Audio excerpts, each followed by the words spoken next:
To create your own custom template that you can reuse in future projects, start at the Template Library tab. From there, choose a standard template to start with, and under More Actions, click Edit Offline.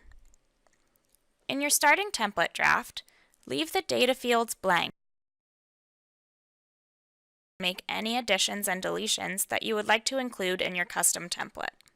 Save the edited draft to your computer and return to the online service.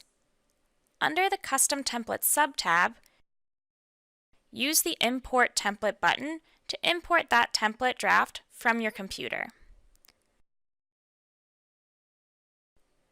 Now you can use this custom template in future projects by going to the Custom tab when selecting a template for your document. Your original edits will be automatically incorporated.